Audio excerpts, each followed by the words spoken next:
Hey friends, welcome back to the Broken to Beloved podcast. If you're looking for compassionate conversations that provide practical resources to move toward healing and wholeness, this is the place for you. You're enjoying this podcast ad-free because of the generous support of our donors, and we need your help. Support our work by becoming a donor to help make programs like this podcast possible. Just head to brokentobeloved.org/support or click the link to donate in the show notes. I'm taking a break between seasons, which means you get to hear some of our favorite episodes. Whether you're new here or have been listening for a while, this remains one of our most popular episodes, and it's worth hearing again. Today, I'm sharing my conversation with our friend Chuck DeGroat. Remember, this is a replay episode, so any links or dates may or may not still be relevant. It's a disconnection that leaves us alienated from ourselves, alienated from each other, and alienated from God. And one of the things we know about trauma is that when these stressors happen to us, like the one that happened to me 20 plus years ago now, it doesn't necessarily need to manifest in trauma. Two people can go through the same exact event. One person might have support, connection, might have a community rally around them. Another person may isolate and be alone. And that's what results in trauma. And what ends up happening is we grow disconnected from what's happening within us, that simmering stress, that shame. We don't address it. We get busy, right? We do all the things that we typically do. What that manifests in is this disconnect from what's really going on within us. And so I ask someone, how are you doing? They say, I'm fine. It's great. I know that happened last year, but I'm doing great. And what I come to realize after just a little bit of time is that they're not really aware of how they're carrying this pain in their body. It comes out in all different kinds of ways, as those of us who've experienced harm know. And so it's that experience that I'm describing right now, which is that disconnection, that alienation, that estrangement from oneself that is the core of trauma. Welcome back. This is episode number 15. Today, we're talking with Chuck DeGroat about his new book, Healing What's Within. Chuck was a guest at our 2024 summit and is no stranger to many of you who've read his previous book, When Narcissism Comes to Church. He's become a huge encouragement to me, and I'm so honored to count him as a friend. Chuck DeGroat is a follower of Jesus, husband to Sarah, and father to two amazing daughters. He serves as professor of counseling and Christian spirituality and executive director of the Clinical Mental Health Counseling Program at Western Theological Seminary in Holland, Michigan. He's also a faculty member for the Soul Care Institute. A licensed therapist, spiritual director, author of 5 books, including When Narcissism Comes to Church, and retreat leader and speaker, Chuck has specialized in issues of abuse and trauma, pastoral and leadership health, and navigating issues of doubt and dark nights on the faith journey. He's also a minister of word and sacrament in the Reformed Church in America and has pastored in Orlando and San Francisco before transitioning to training and forming pastors. Chuck also trains clergy in issues of abuse and trauma, conducts pastor and planter assessments, and facilitates church consultations and investigations of abuse among pastors and within congregations. And now, here's my conversation with our friend, Chuck DeGroat. Chuck, welcome to the podcast. Yeah, thanks, Brian. So good to see you again. Hey, really excited for your book. Thank you for sending it early. Healing What's Within, Coming Home to Yourself and to God When You're Wounded, Weary, and Wandering. It was a gift. You actually are holding a copy of it. I am. I don't even have that, so that's pretty cool. You don't? No, I don't. That's amazing. You start the book right out by telling the story, very short story, of how you were fired from your church staff position. Mm-hmm. After 20 years, why bring that up and tell it now? Yeah.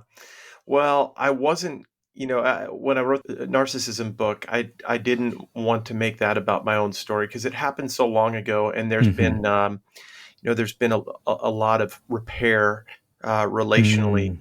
It was important, I think, to tell because of what happened in my body. And that's really where I end up going in part in the book, right? The aftermath of that, as any of us know who have survived or endured really challenging situations in ministry, the aftermath was really painful.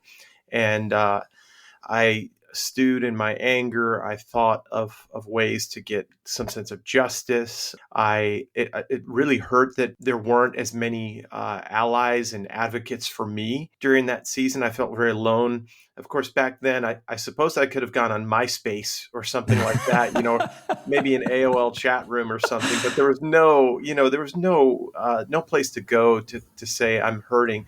And in many ways, I'm glad, because I probably would have been very reactive.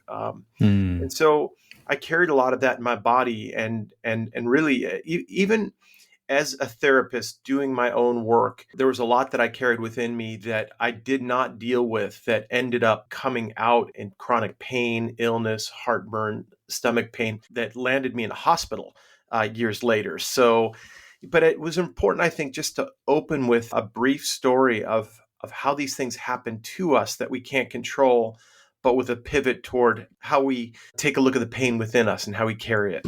And I appreciate that it's not a memoir at all. I mean, after that No. sentence, we barely talk about it. It's not about the Yeah. dirty details, as you No. say. And you just said it. What happened to me isn't as important as what happened within me in Yeah. those months and years after. Yeah. And So, that's not to minimize, by the way, at all sure. the details, right? And the need for justice. And there, I'm reading Judith Herman. I can't believe Judith Herman is still writing. Hmm.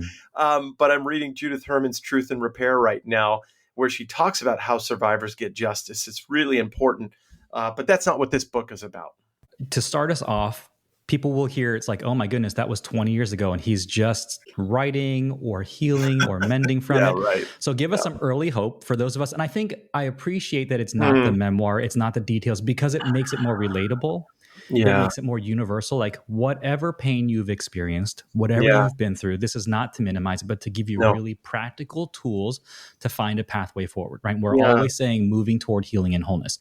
So Yeah. for those of us who have experienced something similar, it doesn't need to take 20 years. And I think No. the book outlines that, right? No, I think this is the thing. We've learned a lot about how we carry trauma in our bodies, really in the last 10, 15 years. I mean, there's been a shift in the way we understand trauma in the last 30 years or so, but it's been popularized by and large. Bessel van der Kolk's best-selling The Body Keeps the Score, and myriads of books since, have sort of taught us that there are ways in which our bodies carry trauma that we haven't addressed. I know back in the day, I was more oriented toward the past. And so, as a therapist, when I was trained in the mid-90s, a lot of it was about going back into your past and exploring the wounds from your childhood. But we weren't necessarily asking what's happening right now in your body. How are you carrying this? How's it manifesting in symptoms? Or what I call the personal dashboard, your thoughts, your feelings, your body, your behaviors and your relationships. And so in many ways, I was, even in my therapeutic work, I was not addressing the pain and how my body was carrying the pain. And so, yeah, it's important for people to hear now that we've got maybe more resources and tools for people to engage this pain. And of course, that's what I try to do in the book as well. I love that. You open the book by saying, in our effort to pursue justice for what happened to us, we begin to hinder any chance at healing what's within. And that there's 100 reasons why we choose to cope instead of confront the ache and this disconnection inside of us. And there's so much good stuff about, the whole book basically is about this connection, this longing for connection. Yeah. And at the heart of trauma lies profound disconnection. Yeah. To me, it was a real eye-opener. Yeah. We often hear trauma defined or described as the overwhelming, like when our body's unable to cope with the overwhelming sense of what is happening to us, right? Yeah, that's right. And you frame it as a profound disconnection. Tell us more. Well, and I think it's a disconnection that results from that overwhelm of stress, right? But it's a disconnection that leaves us alienated from ourselves. The way I put it is alienated from ourselves, alienated from each other, and alienated from God. And one of the things we know about trauma is that when these stressors happen to us, like the one that happened to me 20 plus years ago now, it doesn't necessarily need to manifest in trauma. I say in there, two people can go through the same exact event. One person might have support and connection, might have a community rally around them. Another person may isolate and be alone. And that's what results in trauma. And what ends up happening is we grow disconnected from what's happening within us, that simmering stress, that shame. We don't address it. We get busy, right? We do all the things that we typically do. We get busy. Maybe we start coping with drinking. We go to the gym. Some of the things that we attempt to do are actually probably really good things. But what that manifests in is this disconnect from what's really really going on within us. And so I ask someone, how are you doing? They say, I'm fine. It's great. I know that happened last year, but I'm doing great. And what I come to realize after just a little bit of time is that they're not really aware of how they're carrying this pain in their body. What they're not aware of is that constant, neck ache, backache, stomach pain, sleeplessness, rage on the roads, reactivity. It comes out in all different kinds of ways, as those of us who've experienced harm know. And so it's that experience that I'm describing right now, which is that disconnection, that alienation, that estrangement from oneself that is the core of trauma. That's helpful. You frame the book with 3 questions right out of Genesis 3 with Adam and Eve, talking about that disconnection and this need to have something deeper than a flannel graph faith, which I appreciate because I also grew up with flannel graphs. I don't know if they use them anymore. And what I love, and Dr. Allison Cook wrote the foreword to the book. Yeah. We just had her talking about her book, Shouldn't Feel This Way, in this framework of name, frame, and brave. And I love the reframing of the 3 questions that God asks in the garden, right? Where are you? Who told you? Have you eaten from the tree? Yeah. And I think you nail it, that we so often hear it, perceive it, or feel it as this condemnation, as this coming down on us or on Adam and Eve. And you do this beautiful reframing and you make it invitational. Would you tell us about that? Yeah, well, so that disconnection that we were just talking about, this contemporary understanding of trauma and trauma's disconnection, I, as someone who's a pastor for a long time and studied scripture, I saw in that early story, that ancient story, that primal story of Genesis chapter 3, which is a story of disconnection, alienation, estrangement. And so, if you think about the first 2 chapters of scripture as this dance of connection, God making us in and for relationship, God creating us for worth, for belonging, and for purpose. One of the points that I try to make in there that wasn't emphasized in the tradition that I was in growing up is that our hearts were targeted by a slithering serpent. That we were gaslit, that we were harmed, that we were abused in a sense, in the garden by a serpent that asked the question, did God really say, which of course in Adam and Eve stirs profound questions. Can I trust God? Is God's design for me good? And so this is really important. The question that leads to that early sense of shame and eventual self-alienation that results in Adam and Eve grasping. And so now Adam and Eve are alienated. They're disconnected. They're hiding. They're sowing fig leaves. And in that moment, what most of us would expect is to be condemned for our sin, for grasping, for going someplace else other than God. I can hear 1,000 sermons in my head of you made the choice, you made the decision to. And what's striking to me is in that moment, in that story, that in my tradition growing up was a great tragedy. God does not show up on the scene with a, what the hell have you done? God shows up with a kind and curious, where are you? Of course, God is walking in the cool of the day, as the sun is going down, as I often say, during that time of the day when God would have been going on walks with Adam and Eve. God's looking around saying, this is the time we go on walks. Where are you? I miss you. But the question is not just a question God's asking us. It's a question we can ask ourselves. Where am I? How am I alienated, disconnected, estranged? How am I hiding? How have I sowed fig leaves in the midst of my own shame? How have I disconnected from God, from others, from myself? It's a really important diagnostic question that we can begin with. And of course, there are 3 questions that I explore, but that first one is really the critical linchpin for the rest of the questions. Yeah, I love it. And then those 3 questions frame the 3 parts of the book, and working towards reconnection, recognizing and naming the disconnection that we have from ourselves, from each other, from God, and recognizing by curiously and compassionately examining, asking ourselves those questions, being invitational about it rather than being shaming or condemning about it. I think that's what I appreciate so much about the book, is that it takes such an open posture in curiosity with ourselves and with each other. Again, not needing to focus or ruminate on what happened to us, but on what's happening within us, so that we can find a way forward, not stay stuck. Yeah, I mean, I think for many of us who have experienced harm, and that story that I open with is only one piece of my story. There are other painful parts of the story. There are big questions about God and God's kindness toward us. And I think this has been for me a really healing path. I first started leading retreats probably back in the early 2000s. And this question, where are you, was one of the early questions I asked. And for me, it's been a story of recovery and repair and reconnection with God, using using those questions. Of course, the first question is a question that asks us to identify that disconnect that we're talking about, right? But the second question probes a little bit more deeply. Who told you? Which is to say, what counterfeit story have you been living in? Whose voice have you been listening to? Yeah. And I think as I look at my own story, of course, there are those first two chapters of Genesis. We're created in and for goodness, for relationship. God creates us for worth, for belonging and purpose. That's how I identify the image of God. But there's that next piece, that sense that in each of our stories, not just the story of Genesis chapter 3, there are those in our lives who question our inherent sense of worth, our birthright of belonging, our call to purpose, right? And some of the work that we need to do, and I identify this in the second set of 3 chapters, chapters 4, 5, and 6, is how do we look at our stories? How do we begin to understand where those ruptures took place? And then the third question, this was the most confusing question for me. Have you eaten from the tree? Like God had asked these open-ended questions, and now he asks a not very open-ended question that you can answer with a yes, no. And I had to sit with that.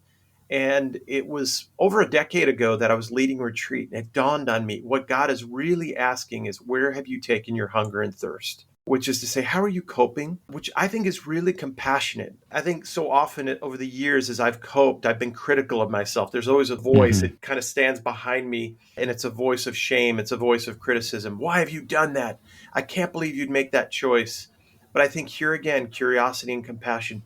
Where have you taken your hunger and thirst? And there's a second piece to that question that Jesus asks, but what do you long for?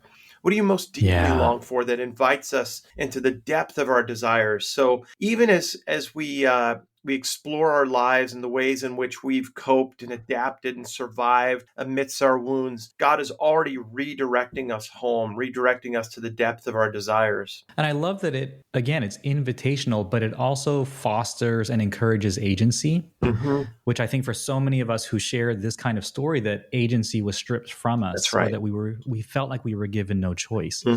And so the curiosity of that last question, which I had a hard time too when I was first reading the book, I was like, I don't know where this is going to go. I don't know how this is going to work. It was such a beautiful, again, reframing of that question and of approaching ourselves. And you talk a lot about self-awareness in that last section, but this ability for us, an invitation for us not to just double down on bad behavior or our coping skills, because it would be very easy to just get defensive with that question, right? So, hold on. I don't know what you're asking me. I feel like I'm going to be in trouble. So, but this ability to just call it for what it is. It's like, here are the ways I've been coping. This is what I really want, and this is the way I've been doing it. I need help me. I mean, I think it's really important for us to identify how we're coping, but then to ask, well, what's the wound then? What's beneath it? Because I think invariably, if we're numbing in a particular kind of way, if we're coping, we've learned to adapt. We've learned to survive amidst a wound.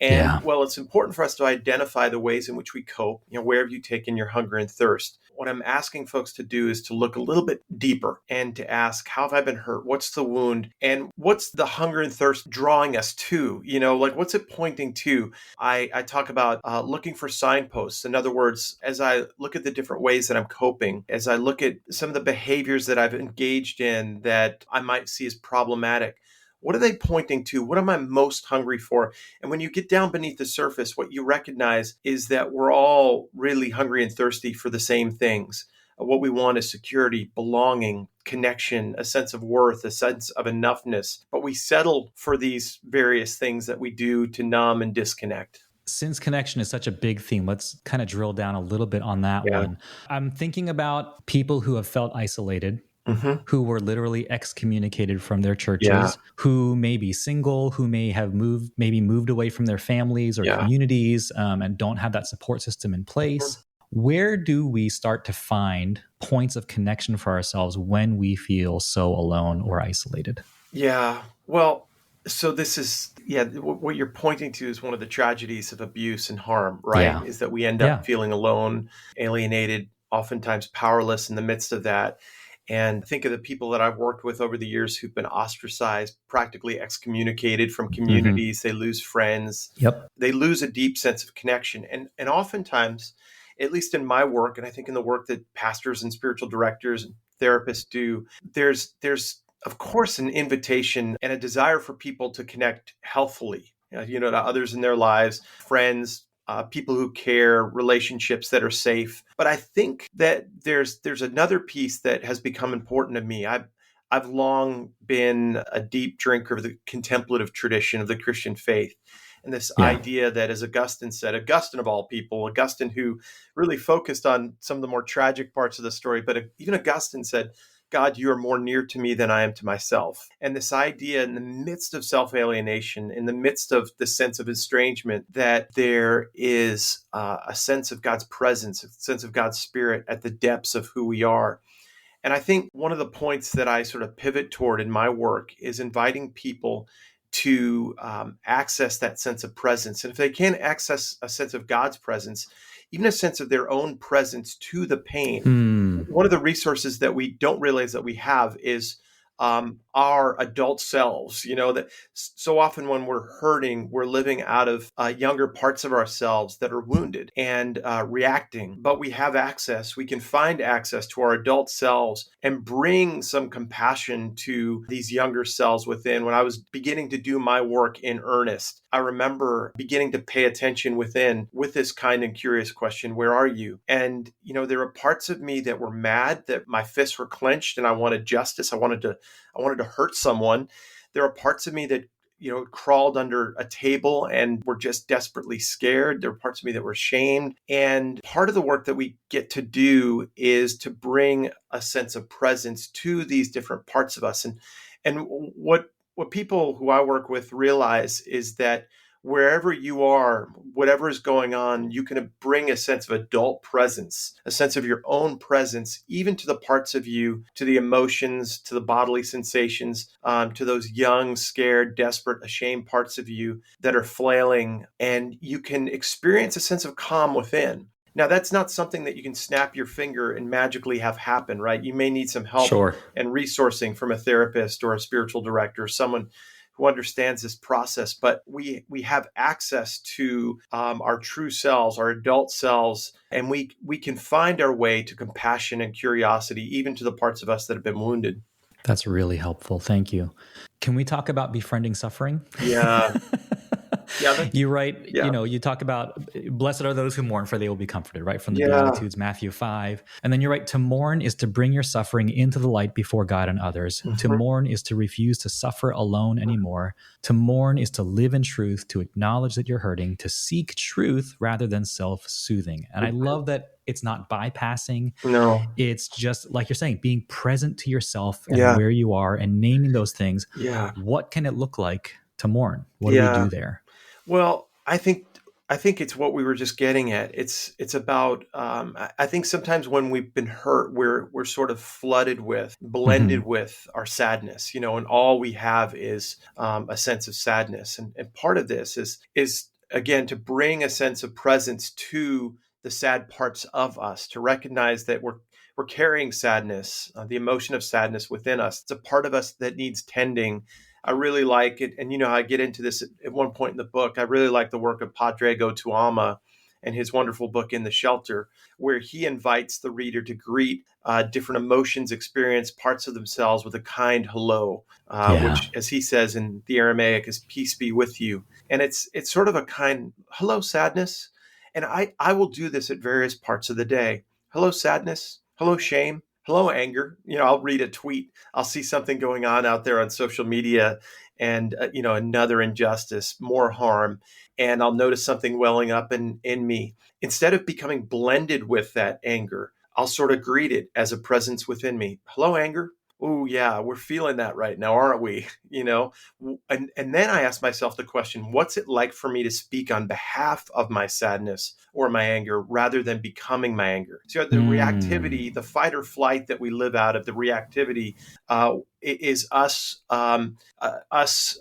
sort of shifting into a state, an autonomic nervous system state, a sympathetic nervous system state that puts us into fight and flight and has us responding in reactive ways. And what I'm inviting is for us to shift into a state of presence and calm and connection where we can care for the parts of us that are hurting and speak on behalf of them. And that's a much more kind and compassionate way of engaging our pain. Yeah, I'm thinking of Inside Out and Inside Out 2. Yeah, that's right. And how it's given us such really good tools to recognize these distinct emotions Hmm. that are happening in us. And like you're saying, to just be able to say hello and greet them where they are, to not become blended with them, but to remain distinct and differentiated. I'm also thinking of IFS, internal family systems, and this idea of true Hmm. self, or, Hmm. however different people write about it. In Inside Out, obviously it's just a movie, but they often show the inside of someone's head, whether it's Riley or someone else, with one distinct emotion, usually in the Yeah. driver's seat, Yeah. right? As you think about remaining distinct and differentiated, how do Mm. you see that as Yeah. when we are the ones in the driver's seat speaking on behalf of, rather than Yeah. allowing that to be reactionary? Yeah. How does that work for you? Yeah, there are different metaphors. The driver's seat is a really helpful one. There are different parts of us, our anxiety, our shame, that take over, jump in the driver's seat. And it's really important for us to reaccess our true selves, our adult selves, and simply and kindly to offer, our anxiety, our shame, our anger, a place in the car, a place in the bus, however you want to describe it, but not in the driver's seat. Another metaphor is living like accessing self as the conductor of an orchestra, an inner orchestra, Mm, right? And there are I like times when that. the trombones or trumpets are blaring, or the French horn takes over, and the conductor offers a kind and curious whisper, like, "Shh, it's okay. Your turn will come. You have a part to play, but you don't have to take over." And I find myself, Brian, actually doing this internally. Put my hand on Hmm. my chest and I'll whisper a kind, "Shh, it's okay." And I'll be whispering to my anger, to my shame. It wells up at different times and in different places, but it doesn't need to take over. But the reality is that we are approaching this from the perspective of compassion and not shame, knowing that when these emotions take over, it's simply our nervous system operating in a way that is attempting to protect us. When we're Yeah. harmed, of course, a fighter is going to jump in and attempt to protect us from further harm. So I want to bless the fighter within me. I want to say thank you for your anger, your good anger, your righteous anger, but we're best served by you allowing me to speak on behalf of the anger. Because if I end up reactive, if I end up in fight mode, chances are probably going to sabotage myself even more. And I Yeah. have done that before when I've Oh, for sure. reacted out of my Same. anger, right? For sure.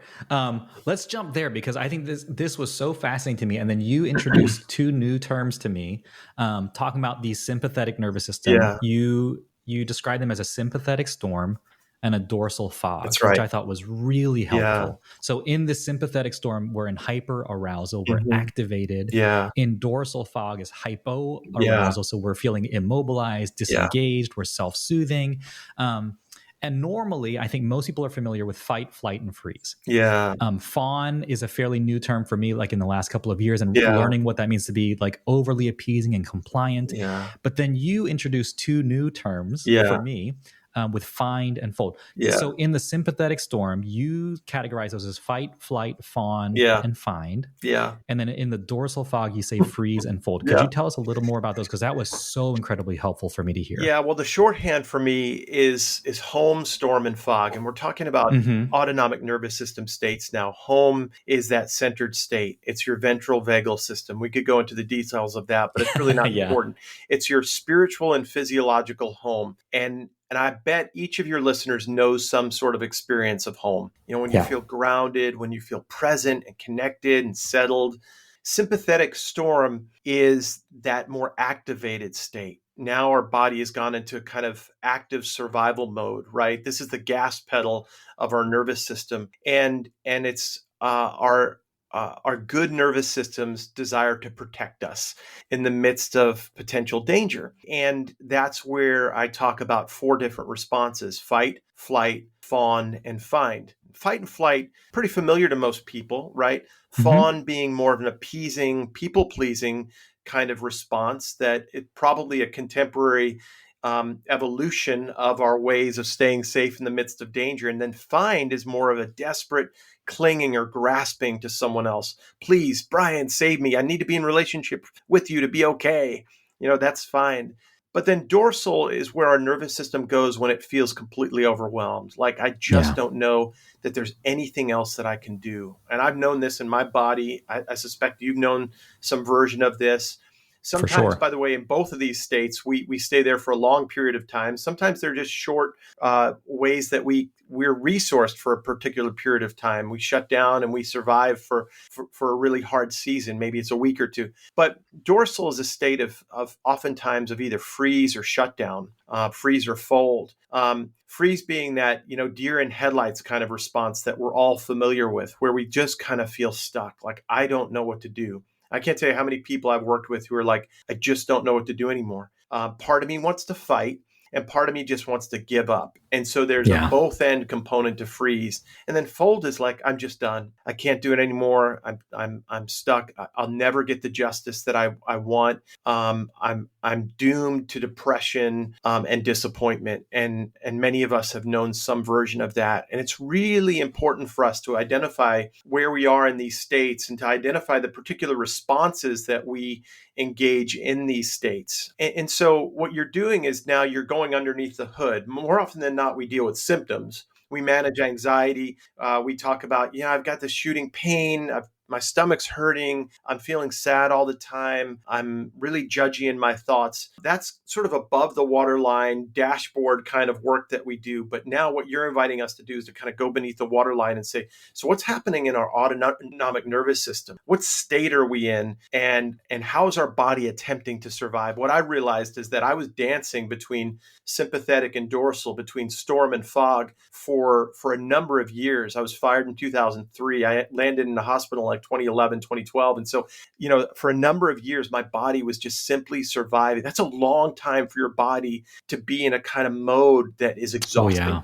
Yeah. Incredibly exhausting. And then tell us more about home too, because Yeah. this again was so helpful. You talk about the window of tolerance from Yeah. Dan Siegel. Our friend Andy Colbert talks about the window of tolerance a lot. So what does it feel like, or what is it, or how do we find our way back home out of the storm or the fog? Yeah. Well, here again, we're getting into technical language, but really the window of tolerance is that sweet spot within where we feel like, we can live in a sense of flow. We can live with a sense of spaciousness and aliveness. We can tolerate some stress. Maybe we encounter, a person or situation or a memory from that thing that happened to us, but we find our body able to sort of manage it and stay regulated. That's a demonstration of an expanding window of tolerance. When our window of tolerance is small, we're activated, we're reactive a lot of the time, and we're pulled out to sea. We're pulled out to sympathetic storm or dorsal fog. And so really what we're trying to do in the work is to expand our sense of home, to grow in our sense of spaciousness. Mm-hmm. And the beautiful thing about that is we become more, this is not just physiological, this is spiritual. We become more spacious people. We begin to live out of our true selves. We become a more generous people. And, I think one of the shifts that I've seen in my life as I've done the work is that for a long time, I lived so self-protectively. But as I've experienced the shift, I find myself, I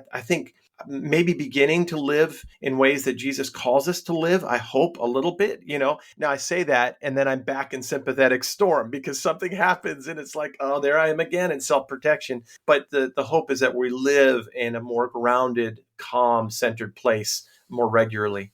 Yeah. And I think it provides a lot of hope too. I think when I'm coaching people, I often talk about the Ebenezer stones in the Old Testament. When Israel's wandering, it's like every once in a while they would come to this spot and God would be like, hey, go get a bunch of rocks, pile them up here. And the next time you come by here, it's a reminder that you can do this. We've been through this. I've brought you through. I will be faithful. And I think for me, remembering and recognizing when that window of tolerance is open or when I'm within it, no matter how big or small it feels, I'm there. I'm home. I can set up this small pile of rocks mentally. Yeah. Just be like, okay, I know what this feels like. I know I can get back here again when I'm out in the storm or in the fog. And I may not be able to recognize that pathway now, but I know I've been there before. Yeah, and it helps to ground me in a way that often when I'm feeling completely untethered, like we'll get there again. Not right now, but it's there. It's waiting, and we'll find our way. Yeah, that's really good. Yeah. Let's talk about paying attention. Yeah. Because I really like this part. And it kind of ties, you reference when narcissism comes to church, that people often mistakenly hear self-focus as narcissism, right? Distinguish the two for us. Yeah.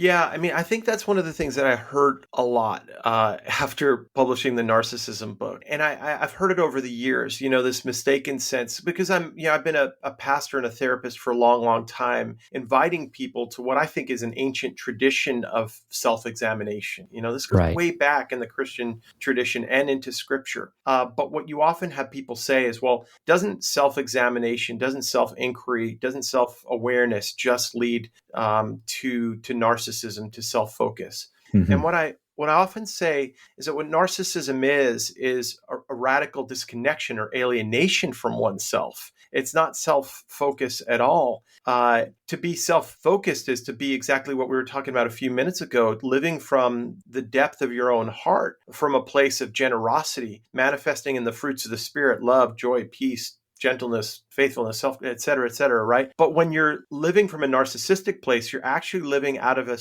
survival-based part of you that in its grandiosity has just been attempting, likely for a long time, to get along in life. The Hmm. narcissists that I've worked with are people who are radically disconnected from their true selves, and they're living out of these more grandiose selves, in part because they were harmed a long, long time ago. It turns out they're experiencing trauma. And out of their trauma, what they've learned is that if I live grandiose, if I live self-protected, if I live powerfully, I won't be harmed again. Yeah. And so there's a radical, I hope that makes sense, but there's a radical disconnection from oneself. It looks like self-focused, right? Because on stage, it seems like they're trying to platform themselves and they're trying to call attention to themselves. But I would say it's a desperate attempt to meet core needs in a way that's ultimately sabotaging. Yeah.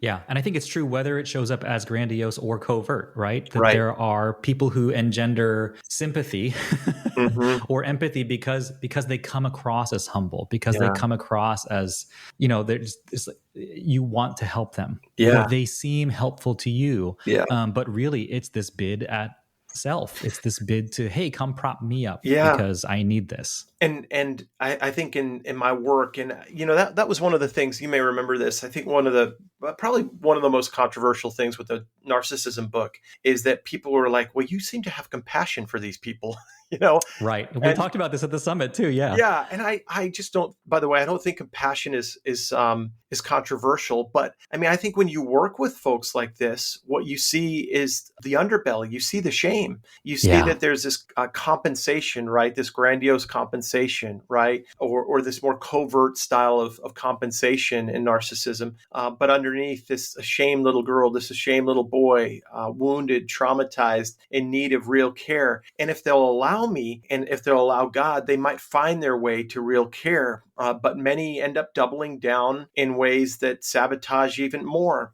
because they're just that wounded. Yeah. Yeah. This is a little bit of a rabbit trail, but I want to chase it anyway. Yeah, sure. You write, amidst storming anxiety, the reaction is not to trust, but to fight, not connection, but self-protection. And Yeah, it's a reaction of insecurity yeah, manifesting in sabotage and shame. yeah. And I think that captures kind of the root of that narcissistic That's it. disconnection rather than the awareness of self, right? That it Yeah, isn't paying attention. I think you also write, where is it? That the practice of paying attention is actually an antidote to narcissistic disconnection. yeah, And when I read that, my first thought was, I think this applies to churches and institutions yeah, that become isolated. They turn inward. They, like you say, they double down on that sense of self yeah, rather than becoming curious and open yeah, and aware of what's yeah, happening in their systems, yeah, and how it does engender compassion when we're able to see it yeah, for narcissistic people and systems to say, oh, this is coming from a place of shame. This is yeah, not coming from a place of grandiosity. When we look past those symptoms and go yeah. underneath, like you're saying, tell us a little more about that.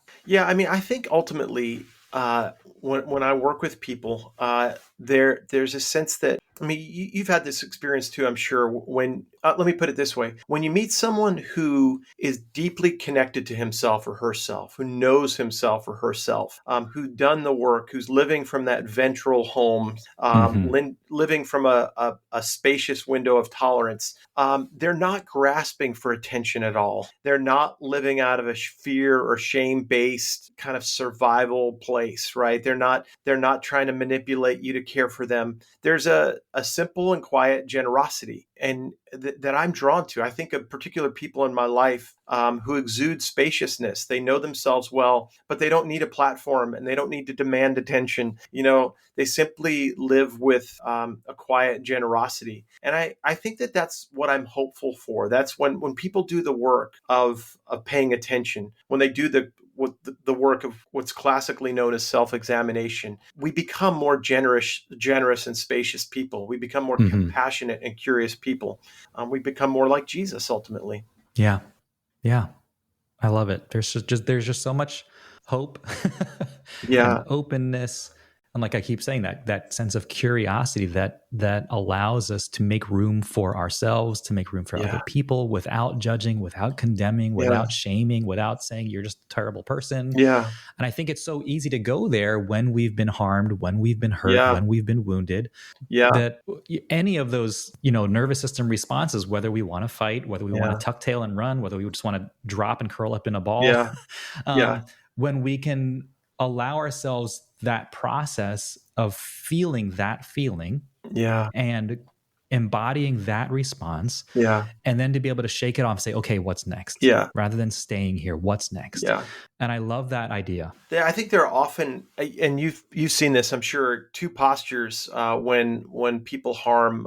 There's this sort of angry, judgmental, like they need to be punished kind of posture, right? And there's, they need grace. I mean, God offers us grace. All of us are in need of grace. And I think that what I'm trying to hold is that tension of we can hold people responsible. There are parts of, when someone is living out of their pain and acting out of their grandiosity in ways that are manipulative and harmful, I want to hold that person responsible, while at the same time recognizing that that's not the core of who they are. And as we do the work and as they connect to that core of who they are, they're going to be more fully responsible. They're going to be able to take responsibility for the ways in which they've harmed, because they're now beginning to see that they've been living out of their pain in ways that sabotage others and sabotage them. And I've seen this happen, but it doesn't happen by sort of compelling people to do it or shaming them into do it. It's the exact opposite. It comes through the kind of compassion and curiosity that allows people to say, I don't want to live like that anymore. And by the way, I need to get serious about how I've impacted others or harmed others when I've lived out of that grandiose part of me. Yeah. I want to close with attachment, and this could be a whole nother episode. Yeah, right. That's right. Yeah. Or a summit session or something. So I'll just jump to because I have all the notes for all the different styles. Yeah. But let's just touch on the last. You earned attachment, which you call realized secure attachment, which I really appreciate. And I like that. That there's hope no matter what we've been through in our life, no matter what childhood was like, no matter what our earliest relationships were like, that there is this chance of finding that healing, finding that integrity and wholeness and attachment in our present relationships. Yeah. Tell us about that realized secure attachment. Yeah, well, we're talking about attachment theory here that goes back a number of decades and gets at our earliest childhood relationships and the ways in which we attach securely, which leads to goodness and flourishing, and insecurely, which leads to anxiety and avoidance, and sometimes a combination of both, and a pathway back that allows us to experience a deep sense of security and delight that is often called earned secure attachment, which is to say that if you spend enough time in good and healthy relationships, you'll develop a more solid sense of yourself. You'll develop that sense, that capacity to access that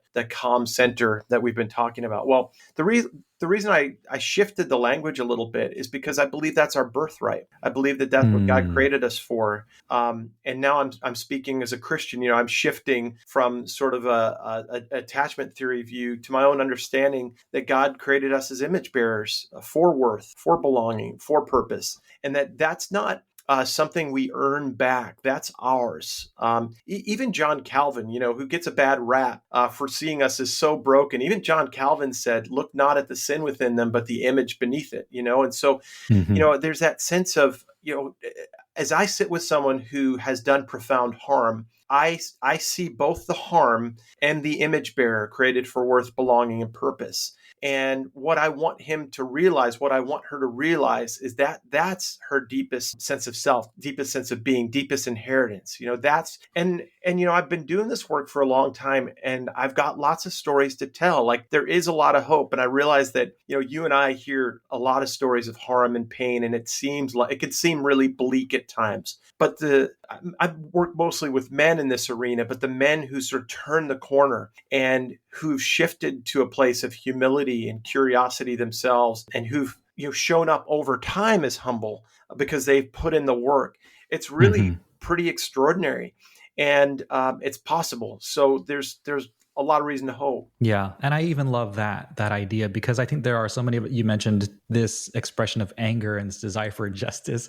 And to hear you, who have walked with, I don't know how many people, many, many people, to have seen the other side of it. Yeah. And to see people turn around, that there is hope for leaders who lead this way, who do incredible harm, to find that sense of self again, to find that sense of belovedness. Yeah. And I love the quote that you use from Henry Nouwen: our first and most important spiritual task is to claim God's unconditional love for ourselves, to remember who we truly are in the memory of God, that we are God's beloved. Yeah. And I think it brings us full circle back to the beginning, that it starts with us. Yeah. That if we can reconnect to our sense of self, to this embodied sense that we belong to God, that we are beloved by God. And again, that's the Christian spin on it. And that's kind of the perspective that we take on it. Yeah. That's the beginning of it, right? That's the beginning of it. Yeah. And that we all have that access point. Regardless of the harm that you've experienced, you could find your way back to that sense of connection, that sense of presence.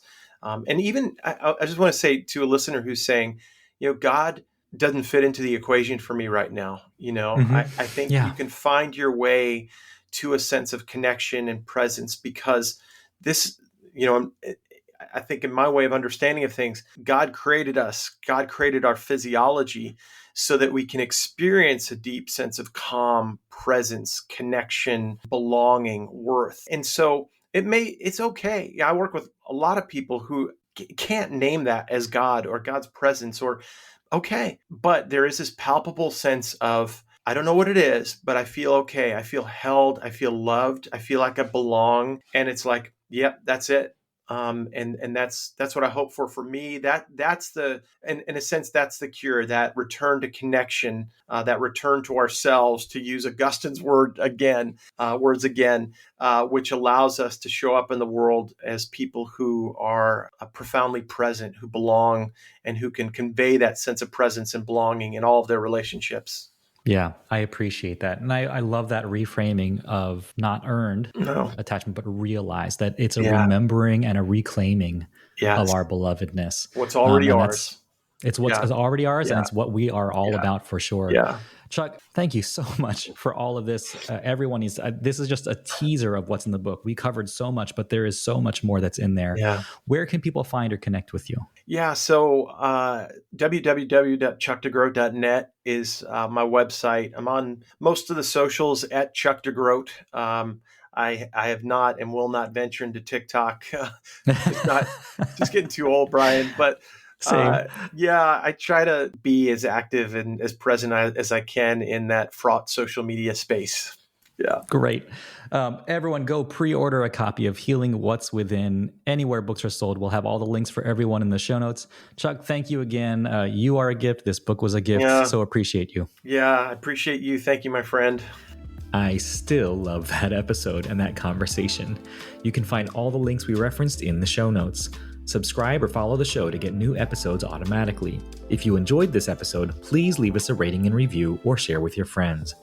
We need your support to make this podcast possible. Your gift of just $25 will make a big difference and help us continue this work. Just click the link in the show notes to donate today. Thanks so much for taking the time out of your day to listen. I hope it's been helpful. Here's to moving toward healing and wholeness together. I'll see you next time.